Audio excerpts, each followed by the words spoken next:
श्रीगुरुभ्यो नमः। भागवते प्रथमे स्कंधे षोडशे अध्याये षड्विंशः श्लोकः ಒಂದನೇ ಸ್ಕಂದದ 16ನೇ ಅಧ್ಯಾಯದ 26ನೇಯ ಶ್ಲೋಕः ಅದ್ಯ ನಿರೂಪ್ಯತೆ. ಧರ್ಮಃ ಅಶ್ರುವದನಾಂ ವಿವತ್ಸಾಂ ಮಾತರಮಿವ ಶೋಚಂತೀಂ गाम उपलभ्य एवं पप्रच्छ भद्रे किम आत्मनः अनामयमस्ति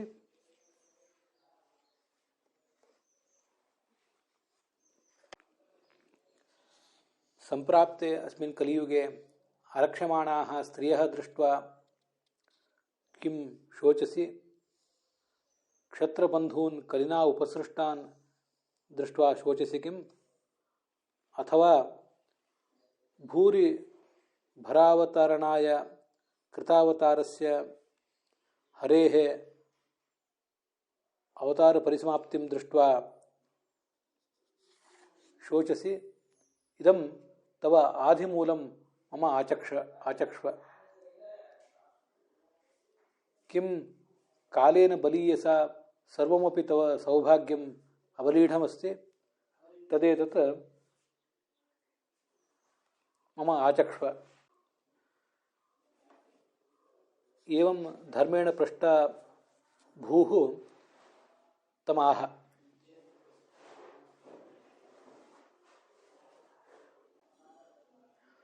ಭೂದೇವಿ ಧರ್ಮನಿಗೆ ಹೇಳಿದ್ಲು, ಧರ್ಮರಾಜ, ನಾನು ಯಾಕೆ ದುಃಖಿಯಾಗಿದ್ದೇನೆ ಅಂತ ನೀನು ಕೇಳ್ತಾ ಇದ್ದೆ, ಅದಕ್ಕೆ ಎಲ್ಲವೂ ನಿನಗೆ ಉತ್ತರ ಗೊತ್ತಿದ್ದೇ ಇದೆ. ಆದರೂ ನೀನು ಕೇಳಿದ್ದಿ, ನಾನು ಹೇಳ್ತಾ ಇದ್ದೀನಿ.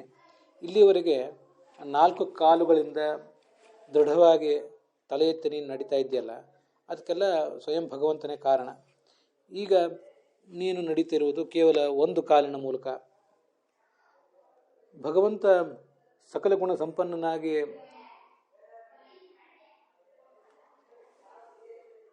ನಮ್ಮೆಲ್ಲರ ಉಪಾಸನೆಗೆ ಜ್ಞಾನಕ್ಕೆ ವಿಷಯನಾಗ್ತಾನೆ.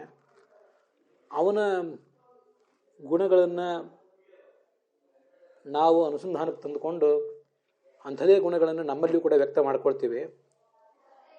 ಅಂಥ ಮಹಾಗುಣ ವಿಶಿಷ್ಟನಾದಂಥ ಶ್ರೀನಿವಾಸ ಇವತ್ತಿಲ್ಲ, ಆದ್ದರಿಂದ ನನಗೆ ಖೇದ ಆಗ್ತದೆ ಅಂತಾಳೆ ಆ ಭೂದೇವಿ. ಯಾವ ಆ ಗುಣಗಳು ಅಂತನ್ನೋದನ್ನು ತುಂಬ ಅದ್ಭುತವಾಗಿ ಇಲ್ಲಿ ವಿವರಿಸಿದ್ದಾರೆ. ಭಾಗವತ ತಾತ್ಪರ್ಯದಲ್ಲೂ ಕೂಡ ಆಚಾರ್ಯರು ಆ ಗುಣಗಳನ್ನು ವಿವರಿಸ್ತಾರೆ. ಮುಂದೆ 29ನೇ ಶ್ಲೋಕದಲ್ಲಿ ಗಾಂಭೀರ್ಯಂ ಸ್ಥೈರ್ಯಂ ಇಮೇ ಚಾನ್ಯೇ ಚ ಭಗವನ್ ನಿತ್ಯಾಯತ್ರ ಮಹಾಗುಣಾಃ ಪ್ರಾರ್ಥ್ಯಾಃ ಮಹತ್ವಮಿಚ್ಛದ್ಭಿಃ. ಯಾರಿಗೆ ತಮ್ಮ ವ್ಯಕ್ತಿತ್ವದ ಉನ್ನತಿ ಬೇಕಾಗಿದೆಯೋ, ತಾವು ಸದ್ಗತಿಯನ್ನು ಪಡೆಯಬೇಕು ಅಂತ ಬಯಸ್ತಾರೋ, ಅವರು ಈ ಗುಣಗಳನ್ನು ಭಗವಂತನಲ್ಲಿ ಕಾಣಬೇಕು. ಭಗವಂತನಲ್ಲಿ ಗುಣಗಳನ್ನು ನಾವು ಅನುಸಂಧಾನಕ್ಕೆ ತಂದುಕೊಂಡ್ರೆ ತಮ್ಮ ಯಥಾ ಉಪಾಸತೆ ತದೇವ ಭವತಿ ಅಂತ ಹೇಳುವಂತೆ, ಭಗವಂತನನ್ನು ಹಾಗೆ ಅಂಥ ಗುಣಗಳಿಂದ ವಿಶಿಷ್ಟ ಅಂತ ನಾವು ಉಪಾಸನೆ ಮಾಡಿದ ಫಲವಾಗಿ ನಮಗೂ ಕೂಡ ಆ ಗುಣಗಳು ಪ್ರಾಪ್ತ ಆಗ್ತವೆ. ಹಾಗಾಗಿ ಆ ಗುಣಗಳನ್ನು ನಾವಿಲ್ಲಿ ಈಗ ಅವಲೋಕಿಸಬೇಕು. ಉಳಿದ ಟಿಪ್ಪಣಿಗಳಲ್ಲೂ ಅದನ್ನು ಹೇಳಿದ್ದಾರೆ, ಭಾಗವತ ತಾತ್ಪರ್ಯದಲ್ಲೂ ಬಂದಿದೆ. ವಿಜಯಧ್ವಜರು ಒಂದು ಹೆಜ್ಜೆ ಮುಂದೆ ಹೋಗಿ ಒಂದು ಶಬ್ದ ಸತ್ಯ, ಶೌಚ ಇತ್ಯಾದಿ ಶಬ್ದಗಳು ಭಗವಂತನಲ್ಲಿರುವ ಗುಣಗಳನ್ನು ಹೇಳಿದರೆ, ಅದೇ ಗುಣ ನಮ್ಮಲ್ಲಿದ್ದರೆ ಅದಕ್ಕೇನರ್ಥ? ಭಗವಂತನಲ್ಲಿ ಆ ಶಬ್ದ ಹೇಗೆ, ಭಗವಂತನ ಗುಣವನ್ನು ಆ ಶಬ್ದ ಹೇಗೆ ಹೇಳ್ತದೋ ಅದೇ ದೃಷ್ಟಿಯಿಂದ ನಮ್ಮನ್ನು ಅದು ಹೇಳ್ತಿರೋದಿಲ್ಲ, ಸ್ವಲ್ಪ ಭಿನ್ನವಾಗಿ ಹೇಳ್ತಿರ್ತದೆ. ಹಾಗಾಗಿ ಭಗವಂತನಲ್ಲಿ ಆ ಗುಣದ ಅರ್ಥ ಏನು, ನಮ್ಮಲ್ಲಿ ಆ ಶಬ್ದದ ಅರ್ಥ ಏನು ಅಂತನ್ನೋದನ್ನು ತುಂಬ ಸುಂದರವಾಗಿ ವಿಜಯಧ್ವಜರು ಹೇಳಿದ್ದಾರೆ. ಅದನ್ನು ಇವತ್ತಿನ ಭಾಗದಲ್ಲಿ ನಾವು ನೋಡಬೇಕು. ಸತ್ಯಂ ಅಂತಿದೆ. ಆ ಸತ್ಯಂ ಅಂತನ್ನೋದಕ್ಕೆ ಏನರ್ಥ? ಸತ್ಯಂ, ಶೌಚಂ, ದಯಾ, ದಾನಂ, ತ್ಯಾಗ ಇತ್ಯಾದಿ ಇವೆ. ಅಲ್ಲಿ ತ್ಯಾಗದಿಂದ ಆರಂಭಿಸಿ ಮುಂದೆ ಕೆಲವು ಗುಣಗಳ ಅರ್ಥಗಳನ್ನು ಆಚಾರ್ಯರು ಭಾಗವತ ತಾತ್ಪರ್ಯದಲ್ಲಿ ತೋರಿಸ್ತಾರೆ. ಅದಕ್ಕಿಂತ ಮುಂಚೆ ಬರುವುದನ್ನು ನಾವೇ ಕೆಲವುದನ್ನು ಗಮನಿಸಬೇಕಾಗ್ತದೆ. ಸತ್ಯಂ ಅಂದರೆ ಏನು ಅನ್ನೋದನ್ನು ಈಗ ಮೊದಲು ನೋಡೋಣ. ವಿಜಯಧ್ವಜರು ಹೇಳ್ತಾರೆ, ಮಹತ್ವಮಿಚ್ಛದ್ಭಿಃ ಪುರುಷೈಃ ಪ್ರತಿಬಿಂಬೇ ತಾದೃಶ ಗುಣಲಾಭಾಯ ಪ್ರಾರ್ಥ್ಯಾಹ ಉಪಾಸ್ಯಾಹ. ಪ್ರತಿಬಿಂಬರಾದ ನಾವು ನಮ್ಮಲ್ಲಿ ಆ ಗುಣಗಳು ಬರಬೇಕು ಅಂದರೆ ಬಿಂಬನಾದ ಭಗವಂತನಲ್ಲಿ ಆ ಗುಣಗಳನ್ನು ಉಪಾಸಿಸಬೇಕು. ಯಾವ ಗುಣಗಳು? ಮೊದಲನೇದು ಸತ್ಯ ಅಂದರೆ ನಿರ್ದುಃಖಾನಂದಾನುಭವ ಅಂತ ವಿಜಯಧ್ವಜರು ಅದನ್ನು ಹೇಳ್ತಾರೆ. ದುಃಖವೇ ಇಲ್ಲದ, ಎಂದೂ ದುಃಖದ ಸ್ಪರ್ಶವಿಲ್ಲದ ಆನಂದಾನುಭವ, ಅದನ್ನು ಸತ್ಯ ಅಂತ ಹೇಳ್ತಾರೆ. ಹೀಗೆ ವಿಜಯಧ್ವಜರು ಅದನ್ನು ವ್ಯಾಖ್ಯಾನ ಮಾಡಲಿಕ್ಕೆ ಭಾಗವತ ತಾತ್ಪರ್ಯದಲ್ಲಿ 10ನೇ ಸ್ಕಂದದಲ್ಲಿ ಸತ್ಯವೃತಂ ಸತ್ಯಪರಂ ತ್ರಿನೇತ್ರಂ ಅಂತೇನೋ ಒಂದು ಸ್ತೋತ್ರ ಬರ್ತದೆ. ಅಲ್ಲಿ ಆಚಾರ್ಯರು ಕೊಟ್ಟಿರುವಂಥ ಒಂದು ಉಲ್ಲೇಖವೇ ಮೂಲ ಆಗಿರಬಹುದು. ಸಚ್ಛಬ್ದ ಉತ್ತಮಂ ಬ್ರೂಯಾತ್ ಆನಂದಂ ತೀತಿ ವೈ ವದೇತ್ ಏತಿ ಜ್ಞಾನಂ ಸಮುದ್ದಿಷ್ಟಂ ಪೂರ್ಣಾನಂದ ದೃಶಿಸ್ತತಃ ಸತ್ಯಶಬ್ದೋದಿತ ತಾದೃಕ್ರೂಪಂ ನಿತ್ಯಂ ಯಥೋಹರೇಹೇ ಅಂತ. ಸತ್ ಅಂದರೆ ಉತ್ತಮ, ಮಲಿನ ಅಲ್ಲದೇ ಇದ್ದದ್ದು ಅಂತ ಅರ್ಥ ಕೊಡ್ತದೆ. ತಿ ಅನ್ನುವುದು ಆನಂದ ಅನ್ನೋದನ್ನು ಹೇಳ್ತದೆ.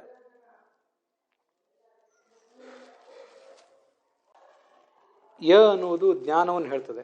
ಹೀಗೆ ಉತ್ತಮವಾದ ಆನಂದ ಸ್ವರೂಪ ಅನ್ನೋ ಅರ್ಥ ನಮಗೆ ಒಟ್ಟು ಸತ್ಯ ಎಂಬ ಶಬ್ದದಿಂದ ಸಿಗ್ತದೆ. ಅದನ್ನೇ ನಿರ್ದುಃಖ ಆನಂದ ಅನುಭವ. ನಿರ್ದುಃಖ ಅನ್ನುವುದೇ ಉತ್ತಮ, ಸತ್, ಶ್ರೇಷ್ಠವಾದದ್ದು. ನಮ್ಮ ಸುಖ ಅದು ದುಃಖದಿಂದ ಮಿಶ್ರಿತವಾದದ್ದು, ಭಗವಂತನ ಸುಖ ಅಂಥದ್ದಲ್ಲ ಅಂತ ಗೊತ್ತಾಗ್ತದೆ. ಇದು ಭಗವಂತನಿಗೆ ಸಂಬಂಧಪಟ್ಟಂತೆ. ಭಗವಂತನ ಗುಣಗಳನ್ನೇ ನಾವು ಕೂಡ ಅನುಸಂಧಾನಕ್ಕೆ ತಂದುಕೊಳ್ಬೇಕು. ನಮಗೆ ಮುಕ್ತಿಯಲ್ಲಿ ಅಂಥ ನಿರ್ದುಃಖವಾದ ಒಂದು ಆನಂದಾನುಭವ ಆಗ್ತದೆ. ಈಗ ಅದು ಆಗೋದಿಲ್ಲ. ಸ್ವಲ್ಪ ಸ್ವಲ್ಪ ನಿದ್ರೆಯಲ್ಲಿ ಆಗ್ತದೆ, ನಮ್ಗೆ ಗೊತ್ತಿದೆ. ಆದ್ದರಿಂದ ಈ ಹಂತದಲ್ಲಿ ನಾವು ಅಳವಡಿಸ್ಕೊಳ್ಬೇಕಾದ ಸತ್ಯ ಅಂದರೆ ಭಗವಂತನಂತೆ ನಿರ್ದುಃಖವಾದ ಆನಂದ ಅನುಭವವನ್ನು ನಾವು ಅಳವಡಿಸ್ಕೊಳ್ಬೇಕು, ನಾವು ಅದನ್ನು ವ್ಯಕ್ತ ಮಾಡಿಕೊಳ್ಬೇಕು ಅನ್ನೋದು ಸರಿ. ಅದರ ಜೊತೆಗೆ ಭೂತಹಿತ ಯಥಾರ್ಥ ಭಾಷಣಂವ, ಪ್ರಾಣಿಗಳ ಹಿತಕ್ಕಾಗಿ ಯಥಾರ್ಥವನ್ನು ಆಡುವುದು ಅಂತ ಇದೊಂದು ಅರ್ಥವನ್ನು ಕೂಡ ತಿಳ್ಕೋಬಹುದು ಅಂತ ಬರೆದಿದ್ದಾರೆ. ಶೌಚ ಅಂದರೆ ನಿತ್ಯವಾಗೂ ಶುದ್ಧವಾಗಿರುವುದು. ಭಗವಂತನಿಗೆ ಸಂಬಂಧಪಟ್ಟಂತೆ ಹೇಳುವುದು ಹೇಗೆ ಅಂದರೆ ಯಾವತ್ತೂ ಕೂಡ ಆತ ಪ್ರಕೃತಿಯ ಬಂಧನಕ್ಕೆ ಸಿಕ್ಕಿಬಿದ್ದವನಲ್ಲ. ಆದ್ದರಿಂದ ನಿತ್ಯವಾಗಿಯೂ ಒಳ ಹೊರಗೂ ಶುದ್ಧನಾಗಿರುವು. ಇದು ಹರೇರೇವ, ಪೂರ್ಣವಾದ ಶುದ್ಧಿ ಹೀಗೆ ಭಗವಂತನಿಗೆ ಮಾತ್ರ.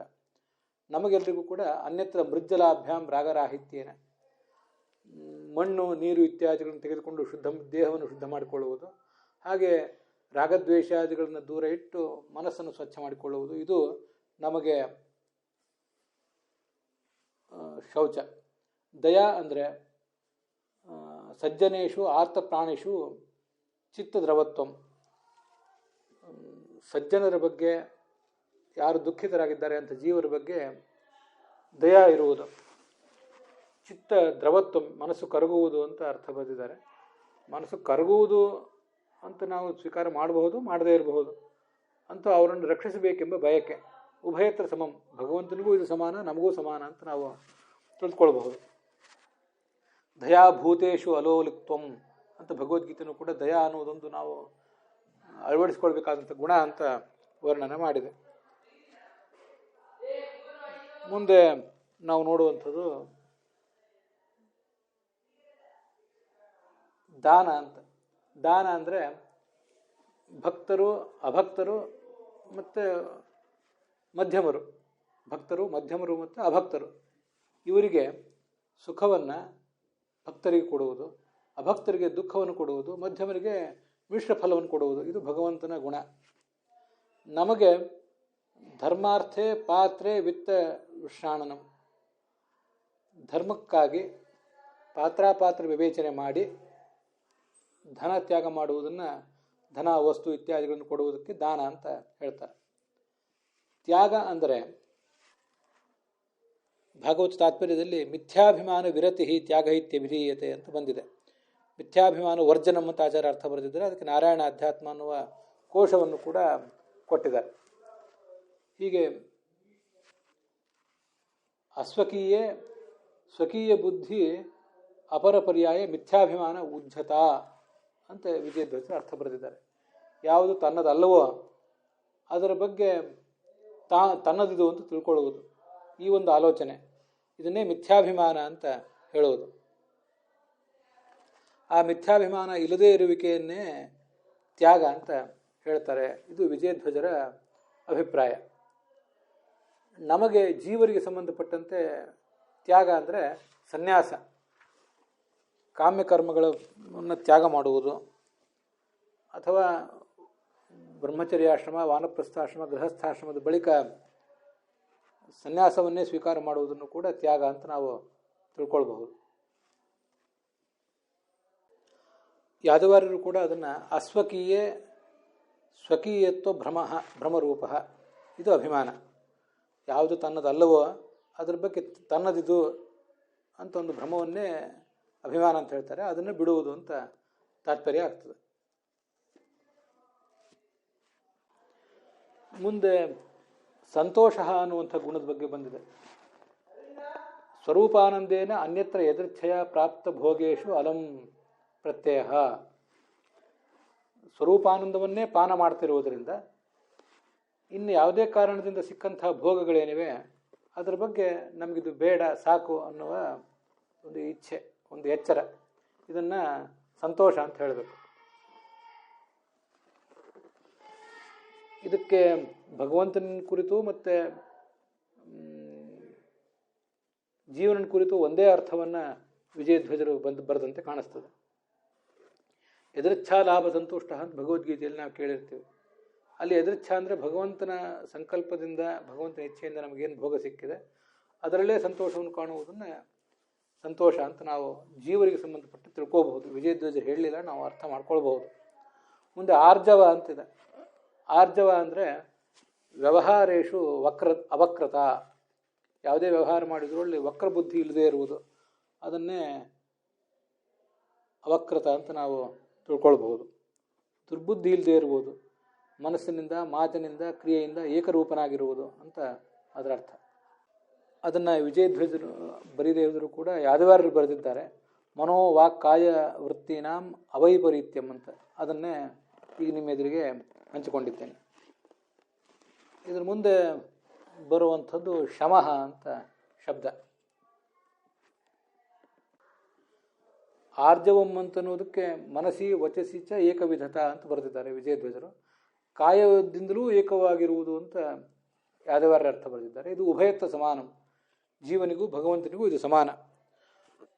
ಪುರಮೇಕಾದಶದ್ವಾರ ಮಜಸ್ಯಾ ವಕ್ರಚೇತಸಃ, ಭಗವಂತನನ್ನು ಅವಕ್ರಚೇತಾಹ ಅಂತ ಹೀಗೆ ಉಪಾಸನೆ ಮಾಡಿ ಮಾಡಿ ಅವನನ್ನು ರುಜು ಆರ್ಜವ ಅನ್ನೋ ಗುಣವನ್ನು ಭಗವಂತನಲ್ಲಿ ಉಪಾಸನೆ ಮಾಡಿ ನಮ್ಮಲ್ಲಿ ನಮ್ಮ ಮನಸ್ಸು, ನಮ್ಮ ವಾಣಿ ಮತ್ತು ನಮ್ಮ ಕ್ರಿಯೆ ಅದೆಲ್ಲವೂ ಏಕರೂಪವಾಗಿರುವಂಥ ಒಂದು ಆರ್ಜವವನ್ನು ರೂಢಿಸಿಕೊಳ್ಳಬೇಕಾದದ್ದು ನಮ್ಮ ಕರ್ತವ್ಯ.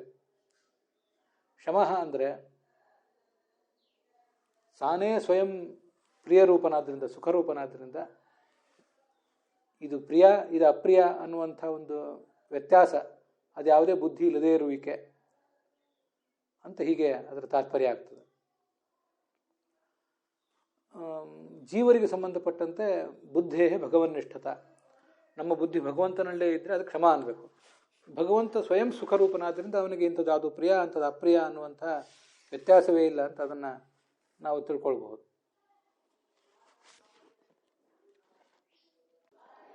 ಯಾದವಾರ್ಯದಕ್ಕೆ ಹೀಗೆ ವ್ಯಾಖ್ಯಾನ ಮಾಡಿದ್ದಾರೆ. ಶಮಃ ಅಂದರೆ, ಶಮ ಎಂಬಲ್ಲಿ ಶ ಅಂದರೆ ಪ್ರಿಯ ಅಂತ ಅರ್ಥ. ಪ್ರಿಯಸ್ಯೈವ ಮಾ ಅಂದರೆ ಬುದ್ಧಿ, ಮಾ ಅಂದರೆ ಜ್ಞಾನ ಅಂತ ಅರ್ಥ.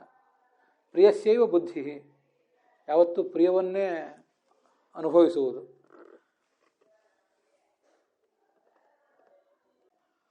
ಅಪ್ರಿಯ ಸಹಿತ ಪ್ರಿಯ ಬುದ್ಧಿ ಅಭಾವ, ನಮಗೆ ಪ್ರಿಯ ಬುದ್ಧಿ ಇದೆ, ಇದು ನಮಗೆ ಪ್ರಿಯ ಅಂತಿದೆ, ಕೆಲವು ಅಪ್ರಿಯವೂ ಇದೆ. ಭಗವಂತನಿಗೆ ಹಾಗೆ ಯಾವುದೂ ಅಪ್ರಿಯವೂ ಇಲ್ಲ ಅಂತ ಅದರ ತಾತ್ಪರ್ಯ ಆಗ್ತದೆ.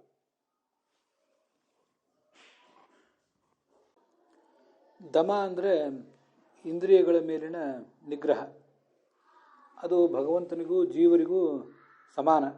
ಭಗವಂತ ತನ್ನ ಇಂದ್ರಿಯಗಳನ್ನು ಗೆದ್ದಿರುವುದು ಅವನು ಸ್ವಯಂ ಸಮರ್ಥನಾದ್ದರಿಂದ, ಭಗವಂತನ ಅನುಗ್ರಹದಿಂದ ಜೀವ ಗೆದ್ದಿದ್ದಾನೆ ಅನ್ನುವುದು ಜೀವನಲ್ಲಿ ಇರುವ ಗುಣದ ವ್ಯತ್ಯಾಸ ಇಷ್ಟೇ. ಭಗವಂತನನ್ನು ಹೃಷಿಕೇಶ ಎಂಬ ಶಬ್ದದಿಂದ ಉಪಾಸಿಸಿ ಈ ಗುಣಗಳನ್ನು ನಾವು ಅಳವಡಿಸ್ಕೊಳ್ಬೇಕು. ಈ ಮಾತು ಯಾಕೆ ಹೇಳಿದೆ ಅಂದರೆ, ಸತ್ಯ, ಶೌಚ ಇತ್ಯಾದಿ ಶಬ್ದಗಳೇನು ಬಂದಿವೆಯಲ್ಲ, ಆ ಪ್ರತಿಯೊಂದು ಗುಣವನ್ನು ಹೇಳಲಿಕ್ಕೂ ಕೂಡ ಭಗವಂತನನ್ನು ಹೇಳಲಿಕ್ಕೆ ಪ್ರತ್ಯೇಕ ಶಬ್ದಗಳೇ ಇವೆ. ವಿಷ್ಣು ಸಹಸ್ರನಾಮ, ರಾಮ, ಮಹಾಭಾರತ, ಭಾಗವತಾದಿಗಳಲ್ಲಿ ಆ ಶಬ್ದ ಕೇಳಿ ಬರ್ತವೆ. ಸತ್ಯ ಅಂತಲೇ ಭಗವಂತನಿಗೆ ಶಬ್ದ ಇದೆ ವಿಷ್ಣು ಸಹಸ್ರನಾಮದಲ್ಲಿ. ಸಮಾತ್ಮ ಸಂಹಿತಃ ಶುಚಿ ಎಂಬಲ್ಲಿ ಶುಚಿ ಎಂಬ ಶಬ್ದ ಇದೆ, ಅದು ಶೌಚವನ್ನು ಹೇಳ್ತದೆ.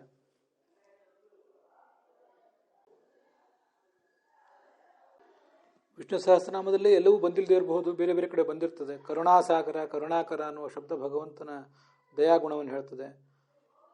ಉದಾರಧೀಹಿ ಅಂತ ವಿಷ್ಣು ಸಹಸ್ರನಾಮದಲ್ಲಿದೆ, ಅದು ಆತನ ದಾನ ಗುಣವನ್ನು ಹೇಳ್ತದೆ, ಉದಾರವಾದ ಬುದ್ಧಿಯನ್ನು ಹೇಳ್ತದೆ. ಸಂತೋಷ, ಆನಂದ ಇತ್ಯಾದಿ ಶಬ್ದಗಳನ್ನು, ಆನಂದ ಶಬ್ದ ವಿಷ್ಣು ಸಹಸ್ರನಾಮದಲ್ಲಿದೆ. ಅವಕ್ರಚೇತ ಅನ್ನುವ ಶಬ್ದ ಉಪನಿಷತ್ತಲ್ಲಿ ಬಂದದ್ದು, ಅದು ಆರ್ಜವ ಅನ್ನೋ ಗುಣವನ್ನು ಹೇಳ್ತದೆ. ಶಾಂತ ಅಂತ ಶಬ್ದ ವಿಷ್ಣು ಸಹಸ್ರನಾಮದಲ್ಲಿ ಬಂದಿದೆ ಅಂತ ನೆನಪು, ಅದು ಭಗವಂತನ ಶಮ ಗುಣವನ್ನು ಹೇಳ್ತದೆ. ಮಹಾತಪಾಹ ಅನ್ನೋ ಶಬ್ದ ತಪಸ್ಸು ಅನ್ನೋ ಗುಣವನ್ನು ಹೇಳ್ತದೆ, ಅದರ ಅರ್ಥವನ್ನು ಇನ್ನೂ ಹೇಳಿಲ್ಲ. ದಮಃ ಅಂದರೆ ಋಷಿಕೇಶ ಅನ್ನುವ ಶಬ್ದ ಅವನ ದಮ ಅನ್ನುವ ಗುಣವನ್ನು ಹೇಳ್ತದೆ. ಹೀಗೆ ಆಯಾ ಶಬ್ದಗಳನ್ನು ನಿತ್ಯ ನಾವು ಧ್ಯಾನಿಸಿ, ಆ ಗುಣಗಳನ್ನು, ಆ ಶಬ್ದಗಳನ್ನು ಆವರ್ತನ ಮಾಡಿ, ಜಪರೂಪದಲ್ಲಿ ಅದನ್ನು ಪಾರಾಯಣ ಮಾಡಿ, ಗುಣಗಳನ್ನು ಧ್ಯಾನಿಸಿ ನಮ್ಮ ವ್ಯಕ್ತಿತ್ವದಲ್ಲೂ ಕೂಡ ಆ ಗುಣಗಳನ್ನು ತುಂಬಿಕೊಳ್ಬೇಕು.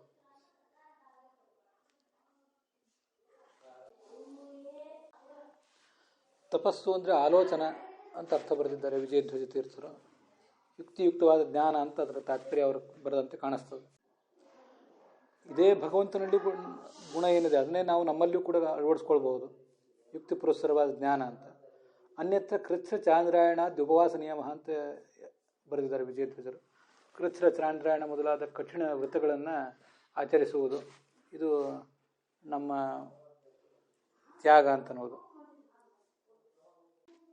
ತ್ಯಾಗ ಅಲ್ಲ, ತಪಸ್ಸು, ಇದು ನಾವು ಮಾಡಬೇಕಾದ ತಪಸ್ಸು. ಯಾದವಾರ್ಯರು ಬರೆಯುವಂತೆ ಸ್ವಪರಗತ ಅಖಿಲ ವಿಶೇಷ ವಿಷಯಕ ಆಲೋಚನಂ, ತನ್ನ ಭಗವಂತ ತನ್ನ ವ್ಯಕ್ತಿತ್ವದ ವಿಶೇಷಾಂಶಗಳನ್ನು ಹಾಗೆ ಪರರ ವಿಶೇಷ ಅಂಶಗಳನ್ನು ಎಲ್ಲವನ್ನೂ ತಿಳ್ಕೊಂಡಿದ್ದಾನೆ, ಆ ಜ್ಞಾನ ಸ್ವರೂಪನಾಗಿದ್ದಾನೆ ಅವನು ಅಂತ ಅದರ ತಾತ್ಪರ್ಯ ಆಗ್ತದೆ. ಅದರ ಮುಂದೆ ಬರುವಂಥದ್ದು ಸಾಮ್ಯ ಅಂತ. ಭಗವಂತನನ್ನು ಹೇಳುವ ಸಮಾತ್ಮ, ಸಂಮಿತಃ, ಸಮಃ ಅಂತಲೇ ಶಬ್ದ ಇದೆ. ವಿಜಯಧ್ವಜರು ಬರೆಯುವ ಅರ್ಥವಾದಂತೆ ಸರ್ವ ಅವತಾರಗಳಲ್ಲಿಯೂ ಕೂಡ ನಿರ್ದೋಷ ಗುಣಪೂರ್ಣನಾಗಿರುವುದು, ಅದಕ್ಕೆ ಸಾಮ್ಯ ಅಂತ ಅಭಿಪ್ರಾಯ ಹೇಳ್ತಾರೆ. ಮೂಲ ರೂಪದಲ್ಲಿಯೂ ಅವತಾರ ರೂಪದಲ್ಲಿಯೂ ಆತ ದೋಷರಹಿತ ಮತ್ತು ಗುಣಪೂರ್ಣ, ಅಥವಾ ಯಥಾವಸ್ಥಿತ ಜ್ಞಾನವುಳ್ಳವನು ಅಂತ ಅರ್ಥ ಬರೀತಾರೆ. ಇನ್ನೊಂದು ಅರ್ಥವನ್ನು ಹೇಳಿದ್ದಾರೆ, ಯಥಾವಸ್ಥಿತ ಜ್ಞಾನ, ಯಥಾರ್ಥವಾದ ಶುದ್ಧವಾದ ಜ್ಞಾನ. ಈ ಒಂದು ಭಗವಂತನಿಗೂ ನಮಗೂ ಸಮಾನ ಆಗಬಹುದು ಅಂತ ಕಂಡುಬರ್ತದೆ. ತಿತಿಕ್ಷಾ ಅಂದರೆ ಮಹಾ ಅಪರಾಧಗಳನ್ನು, ದೊಡ್ಡ ದೊಡ್ಡ ಅಪರಾಧಗಳನ್ನು ಕೂಡ ಭಕ್ತರು ಮಾಡಿದಾಗ ಅದನ್ನು ಸಹಿಸುವಂಥ ಶಕ್ತಿ. ಹೇಗೆ ಭೃಗು ಪಾದಗಳಿಂದ ಒದ್ದರೂ ಕೂಡ ಭಗವಂತ ಅದನ್ನು ಸಹಿಸಿದ್ನೋ ಆ ಥರದ ಒಂದು ಶಕ್ತಿ ಅಂತ ಅದರ ಅಭಿಪ್ರಾಯ. ಜೀವರಿಗೆ ಅದು ಸಂಬಂಧಪಟ್ಟಂತೆ ಸುಖ ದುಃಖ, ಶೀತೋಷ್ಣ ಸುಖ ದುಃಖೇಶು ತಥಾ ಮಾನಾಪಮಾನಯೋ ಅಂತ ಭಗವದ್ಗೀತೆ ಹೇಳಿದಂತೆ ಆ ದ್ವಂದ್ವಗಳನ್ನೆಲ್ಲ ಗೆಲ್ಲುವುದನ್ನೇ ಸಹಿಷ್ಣುತ ಅಂತ ಹೇಳ್ತಾರೆ. ತಿತಿಕ್ಷಾ ಎಂಬ ಈ ಗುಣವನ್ನು ಹೇಳಲಿಕ್ಕೆ ಭಗವಂತನಲ್ಲಿ ಸ್ವಯಂ ಸಹಿಷ್ಣು ಅಂತ ಶಬ್ದವೇ ಇದೆ ವಿಷ್ಣು ಸಹಸ್ರನಾಮದಲ್ಲಿ, ಸಹಿಷ್ಣು ಜಗದಾದಿಜ ಅಂತ. ಅದನ್ನು ನಾವು ಅನುಸಂಧಾನಕ್ಕೆ ತಂದುಕೊಳ್ಬೇಕು.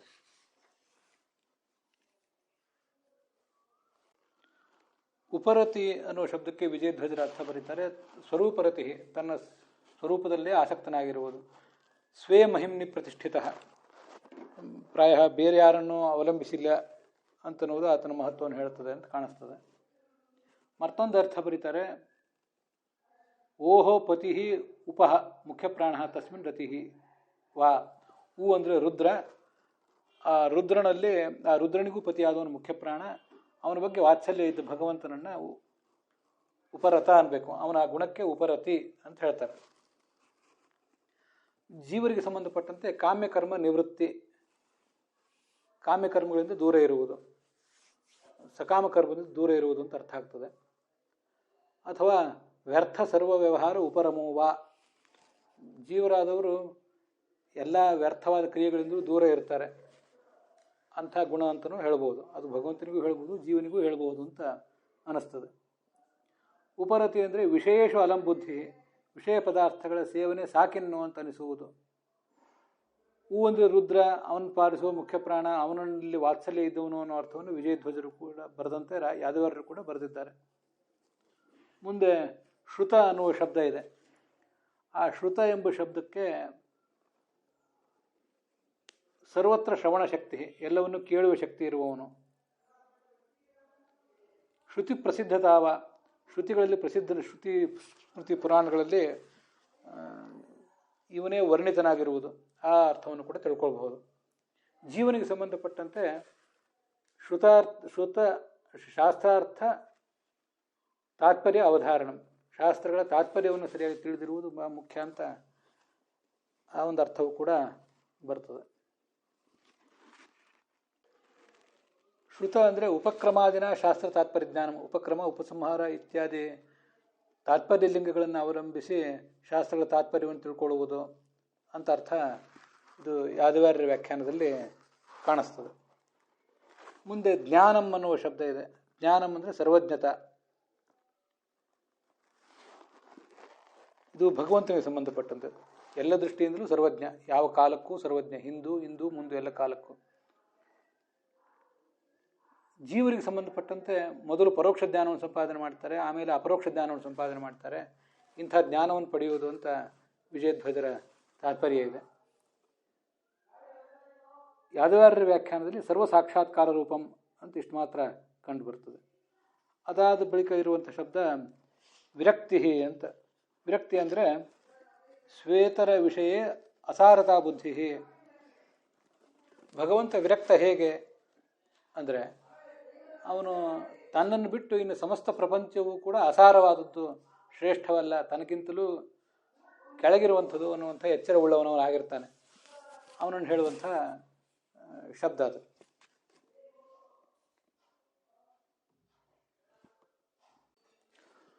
ಉಪರತಿ ಎನ್ನುವ ಶಬ್ದವನ್ನು ಹೇಳಲಿಕ್ಕೆ ವಾಚಕವಾದ ಶಬ್ದ ನನಗೆಲ್ಲೂ ಶಾಸ್ತ್ರದಲ್ಲಿ ಕಾಣಲಿಲ್ಲ. ಶ್ರುತ ಅನ್ನುವುದನ್ನು ಹೇಳಲಿಕ್ಕೆ ವಿಷ್ಣು ಸಹಸ್ರನಾಮದಲ್ಲಿ ಶ್ರುತಿ ಸಾಗರ ಅನ್ನುವ ಶಬ್ದವೇ ಇದೆ. ಎಲ್ಲ ಶ್ರುತಿಗಳು ಕೂಡ, ಶ್ರುತಿಗಳೆಂಬ ನದಿಗಳು ಹೋಗಿ ಸೇರುವ ಮಹಾಸಾಗರ ಆತ ಅಂತ ಅದರ ತಾತ್ಪರ್ಯ ಆಗ್ತದೆ. ಜ್ಞಾನ ಅನ್ನುವ ಶಬ್ದವನ್ನು ಹೇಳಲಿಕ್ಕೆ ಜ್ಞಾನ ಅನ್ನುವ ಶಬ್ದವೇ ಇದೆ. ಜ್ಞಾನ ಅನ್ನುವ ಗುಣವನ್ನು ಹೇಳಲಿಕ್ಕೆ ವಿಷ್ಣು ಸಹಸ್ರನಾಮದಲ್ಲಿ ಜ್ಞಾನಂ ಅನುತ್ತಮಂ ಅಂತ ಹೀಗೆ ಶಬ್ದವೇ ಇದೆ. ಸರ್ವಜ್ಞೋ ಜ್ಞಾನಂ ಉತ್ತಮಂ, ಹೀಗ ಶಬ್ದ. ಸರ್ವಜ್ಞ ಅಂತನೂ ಭಗವಂತನನ್ನು ಉಪಾಸಿಸಬಹುದು, ಜ್ಞಾನ ಅಂತನೂ ಉಪಾಸಿಸಬಹುದು.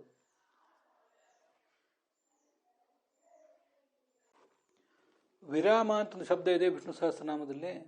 ಅದಕ್ಕೆ ವಿರಾಮ ಅಂದರೆ ಅಂತ ಅರ್ಥ ಆಗ್ತದೆ, ಕೊನೆ ಅಂತ ಅರ್ಥ ಆಗ್ತದೆ.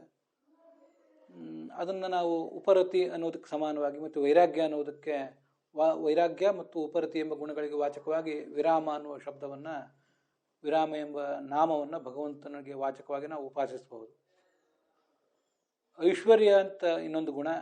ಐಶ್ವರ್ಯ ಅನ್ನೋ ಶಬ್ದವನ್ನು ಹೇಳಲಿಕ್ಕೆ ಪ್ರಭು ಈಶ್ವರ ಅಂತ ಶಬ್ದವೇ ವಿಷ್ಣು ಸಹಸ್ರನಾಮದಲ್ಲಿದೆ. ಐಶ್ವರ್ಯ ಎಂದರೆ ಸಮಸ್ತ ಜಗತ್ತಿನ ಆಳ್ವಿಕೆಯ ಸಾಮರ್ಥ್ಯ. ಇದು ಭಗವಂತನಿಗೆ ಸಂಬಂಧಪಟ್ಟಂತೆ. ಜೀವರಿಗೆ ಸಂಬಂಧಪಟ್ಟಂತೆ ಅಣಿಮಾ ಮೊದಲಾದ ಗುಣಗಳನ್ನು, ಅಣಿಮಾ ಮೊದಲಾದ ಸಿದ್ಧಿಗಳನ್ನು ಕೈವಶ ಮಾಡಿಕೊಂಡಿರುವುದು ಅಂತ ತಾತ್ಪರ್ಯ ಆಗ್ತದೆ.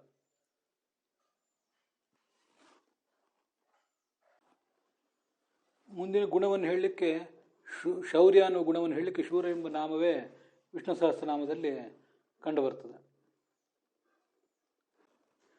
ವಿರಕ್ತಿ ಅನ್ನುವ ಗುಣವನ್ನು ವಿವರಿಸಿ ಆದಮೇಲೆ ಯಾದವಾರ್ಯರು ಶೌರ್ಯ, ತೇಜಸ್ಸು, ಧೃತಿ, ಸ್ಮೃತಿ ಇತ್ಯಾದಿಗಳನ್ನು ವಿವರಿಸಿಲ್ಲ. ಸ್ವಾತಂತ್ರ್ಯ ಅನ್ನೋದನ್ನು ವಿವರಿಸಿದ್ದಾರೆ. ಕೆಲವನ್ನ ಸ್ವತಂತ್ರವಾಗಿ ವಿವರಿಸಿದ್ದಾರೆ ಯಾದವಾರ್ಯರು, ಕೆಲವನ್ನು ಭಾಗವತ ತಾತ್ಪರ್ಯದ ಬೆಳಕಿನಲ್ಲಿ ವಿವರಿಸಿದ್ದಾರೆ. ಅದನ್ನು ನಾವು ಇನ್ನು ಮುಂದೆ ನೋಡೋರಿದ್ದೀವಿ. ತೇಜ ಅಂತಿದೆ. ತೇಜಸ್ ಅನ್ನೋದಕ್ಕೆ ಪರೈಹಿ ಅಪ್ರದೃಶ್ಯತ್ವಂ ಅಂತ ಅರ್ಥ ಇದೆ. ಶೌರ್ಯ ಅಂತ ಅನ್ನೋದನ್ನು ನಾನು ಇನ್ನೊಂದು ಸ್ವಲ್ಪ ವಿವರಿಸಬೇಕಾಗಿತ್ತು, ಅದನ್ನು ಮರ್ತೆ. ಶೌರ್ಯ ಅನ್ನೋದನ್ನು ಸಂಗ್ರಾಮೇಶು ಅಬಲಾಯಿತ್ವಂ, ಸಂಗ್ರಾಮದಲ್ಲಿ ಓಡಿ ಹೋಗದೇ ಇರುವಿಕೆ ಅಂತ ಅರ್ಥ ವಿಜಯಧ್ವಜರು ಬರೆದಿದ್ದಾರೆ. ಅದು ಜೀವನಿಗೂ ಪರಮಾತ್ಮನಿಗೂ ಸಮಾನ. ತೇಜಸ್ಸು ಅಂದರೆ ಪರೈಹಿ ಅಪ್ರದೃಶ್ಯತ್ವಂ, ಇನ್ನೊಬ್ಬರಿಗೆ ಮಣಿಯದೇ ಇರುವಿಕೆ ಅಂತ ಅರ್ಥ. ಅದು ಭಗವಂತನ ಗುಣ. ಜೀವನಿಗೆ ಸಂಬಂಧಪಟ್ಟಂತೆ ಬ್ರಹ್ಮವರ್ಚಸಂ, ಶಾಸ್ತ್ರ ಆಚಾರ ವಿಚಾರಗಳ ಸಂಪನ್ನತೆಯಿಂದ ವ್ಯಕ್ತಿತ್ವದಲ್ಲಿ ಬರುವಂಥ ಒಂದು ಬ್ರಹ್ಮವರ್ಚಸ್ಸು, ಅದನ್ನೇ ತೇಜಸ್ಸು ಅಂತ ನಾವು ಹೇಳಬಹುದು. ಭಗವಂತನ ತೇಜಸ್ಸು ಅನ್ನೋ ಗುಣವನ್ನು ಹೇಳಲಿಕ್ಕೆ ವಿಷ್ಣು ಸಹಸ್ರನಾಮದಲ್ಲಿ ಮಹಾತೇಜಾಹ ಅನ್ನುವ ಶಬ್ದವೇ ಇದೆ, ಅದನ್ನು ಗಮನಿಸಬೇಕು. ಧೃತಿ ಅಂದರೆ ಸರ್ವವನ್ನು ಧರಿಸಿರುವಿಕೆ, ಎಲ್ಲವನ್ನು ಧರಿಸಬಲ್ಲ ಸಾಮರ್ಥ್ಯ. ಏಷ ಸೇತು ವಿಧೃತಿ ಅಂತ ಛಾಂದೋಗ್ಯ ಉಪನಿಷತ್ತು ಅವನನ್ನು ಧಾರಣ ಸಮರ್ಥ ಅಂತ ವರ್ಣನೆ ಮಾಡಿದೆ. ಅಥವಾ ಯಾವುದೇ ವಿಕಾರಕ್ಕೂ ಒಳಗಾಗದೇ ಇರುವಿಕೆ ಅನ್ನುವ ಅರ್ಥ ವಿಜಯಧ್ವಜರು ಹೇಳ್ತಾರೆ. ಭಗವಂತನಿಗೆ ಈ ಗುಣಗಳಾದರೆ ಜೀವನಿಗೆ ಸಂಬಂಧಪಟ್ಟಂತೆ ಜಿಹ್ವೋಪಸ್ಥ ಜಯ, ಎಲ್ಲವನ್ನು ಕೂಡ ಈ ಜಿಹ್ವಾ ಚಾಪಲ್ಯ ಮತ್ತು ಉಪಸ್ಥೇಂದ್ರಿಯದ ಚಾಪಲ್ಯ ಇವೆಲ್ಲವನ್ನೂ ಕೂಡ ಗೆದ್ದಿರುವಿಕೆ, ಆ ಪ್ರಲೋಭನೆಗೆ ಬಲಿಯಾಗದೇ ಇರುವಿಕೆ ಅಂತ ಅದರ ತಾತ್ಪರ್ಯ ಆಗ್ತದೆ. ವಿಷ್ಣು ಸಹಸ್ರನಾಮದ ಧರ್ಮ ಎಂಬ ಶಬ್ದವೇ ಇದನ್ನು ಈ ಎಲ್ಲ ಗುಣಗಳನ್ನು ಹೇಳ್ತದೆ ಅಂತ ನನ್ನ ಆಲೋಚನೆ. ಇದ್ರ ಮುಂದೆ ಬರುವಂಥದ್ದು ಸ್ಮೃತಿ ಅಂತ ಶಬ್ದ. ಸ್ಮೃತಿ ಅಂದರೆ ಅತೀತ ಅನಾಗತ ಬ್ರಹ್ಮಾಂಡಾದಿ ಸ್ಮರಣಂ, ಹಿಂದೆ ಆಗಿ ಹೋದ ಇವತ್ತಿರುವ ಬ್ರಹ್ಮಾಂಡ, ಹಿಂದೆ ಆಗಿ ಹೋದ ಬ್ರಹ್ಮಾಂಡಗಳು, ಮುಂದೆ ಬರಲಿರುವ ಬ್ರಹ್ಮಾಂಡಗಳನ್ನೆಲ್ಲವನ್ನು ಕೂಡ ಆತ ತಿಳಿದಿರುವುದು. ಅತೀತ ಅನಾಗತ ಬ್ರಹ್ಮಾಂಡಾದಿ ಸ್ಮರಣಂ, ಹಿಂದೆ ಹೋದ ಬ್ರಹ್ಮಾಂಡಗಳನ್ನು ನೆನಪಿಟ್ಟುಕೊಳ್ಳುವುದು, ಇವತ್ತು ಆಗಿ ಬಂದಿರುವ ಬ್ರಹ್ಮಾಂಡದ ಬಗ್ಗೆ ತಿಳುವಳಿಕೆ, ಮುಂದೆ ಬರಲಿರುವ ಬ್ರಹ್ಮಾಂಡಗಳ ಬಗ್ಗೆಯೂ ಕೂಡ ತಿಳುವಳಿಕೆ.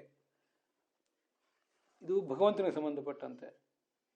ನಮಗೆ ಜೀವರಿಗೆ ಸಂಬಂಧಪಟ್ಟಂತೆ ಅವಗತ ಪದಾರ್ಥ ಅನುಸಂಧಾನಂ, ಈಗಾಗಲೇ ನಾವು ಏನನ್ನು ತಿಳಿದಿದ್ದೀವಿ, ಯಾವುದನ್ನು ಓದಿದ್ದೀವಿ ಅಥವಾ ಪಂಚೇಂದ್ರಿಯಗಳಿಂದ ಯಾವುದನ್ನು ನೋಡಿದ್ದೀವಿ, ಅದೆಲ್ಲವನ್ನು ಕೂಡ ನೆನಪಿಟ್ಟುಕೊಳ್ಳುವುದಕ್ಕೇ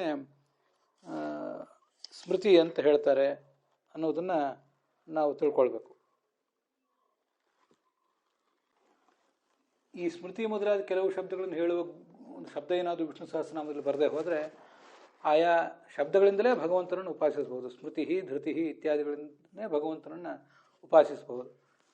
ವಿಷ್ಣು ಸಹಸ್ರನಾಮ ಮತ್ತು ಭಾಗವತ ಇವೆರಡೂ ಕೂಡ ಒಂದೇ ನಾಣ್ಯದ ಎರಡು ಮುಖಗಳು. ಆದ್ದರಿಂದ ಇಲ್ಲಿ ಬಂದಿರುವ ಶಬ್ದಗಳೆಲ್ಲವೂ ಕೂಡ ಭಗವಂತನ ಗುಣಗಳನ್ನು ಹೇಳುವುದರ ಜೊತೆಗೆ ಆ ಭಗವಂತನನ್ನು ಹೇಳೇ ಹೇಳ್ತವೆ. ಇದರ ಮುಂದೆ ಇರುವಂಥದ್ದು ಸ್ವಾತಂತ್ರ್ಯ ಅನ್ನುವ ಶಬ್ದ. ಅದಕ್ಕೆ ಅಪರಾಧೀನತ, ಇನ್ನೊಬ್ಬರಿಗಾರಿಗೂ ಅಧೀನನಾಗದೇ ಇರುವಿಕೆ ಅಂತ ಅರ್ಥ ಬರೆದಿದ್ದಾರೆ. ಅನ್ಯತ್ರ ಶಿಲ್ಪ ವಿದ್ಯಾ ವೈಶಾರದ್ಯಂ, ಸ್ವಾತಂತ್ರ್ಯ ಅನ್ನೋ ಶಬ್ದಕ್ಕೆ ಶಿಲ್ಪ ಮೊದಲಾದ ಕಲೆಗಳನ್ನು ಕಲಿತಿರುವಿಕೆ ಅಂತ ಅರ್ಥ ಬರೆದಿದ್ದಾರೆ ವಿಜಯಧ್ವಜ ತೀರ್ಥರು. ಶಿಲ್ಪ ಮೊದಲಾದ ಕಲೆಗಳಲ್ಲಿ ಒಂದು ಪರಿಣತಿ ಅನ್ನುವುದು ಜೀವನನ್ನು ಕುರಿತು ಹೇಳ್ತದೆ ಅಂತ ಅವರ ತಾತ್ಪರ್ಯ. ಅದ್ಯಾಕೊಂದು ನನಗೆ ಅಷ್ಟು ಸಮಾಧಾನ ಕೊಡಲಿಲ್ಲ. ಭಗವಂತ ಸ್ವತಂತ್ರ, ಅವನ ಅಧೀನರಾಗಿ ನಾವಿದ್ದೇವೆ, ಮತ್ತು ಭಗವಂತನಿಗೆ ಅಧೀನರಾಗಿದ್ದೇವೆ ಹೊರತು ಇನ್ಯಾರಿಗೂ ಅಧೀನರಾಗಿಲ್ಲ. ಹೀಗೆ ಸ್ವಾತಂತ್ರ್ಯ ಅನ್ನುವ ಗುಣ ನಮ್ಮಲ್ಲಿಯೂ ಕೂಡ ಭಗವಂತನ ಅನುಗ್ರಹದಿಂದ ವ್ಯಕ್ತವಾದಂಥ ಒಂದು ಸಣ್ಣ ಗುಣ ಅಂತ ನಾವು ತಿಳ್ಕೊಳ್ಳಿಕ್ಕೆ ಯಾವುದೇ ತೊಂದರೆ ಇಲ್ಲ. ಅದರ ಮುಂದೆ ಬರುವಂಥದ್ದು ಕೌಶಲ ಅನ್ನುವಂಥ ಶಬ್ದ.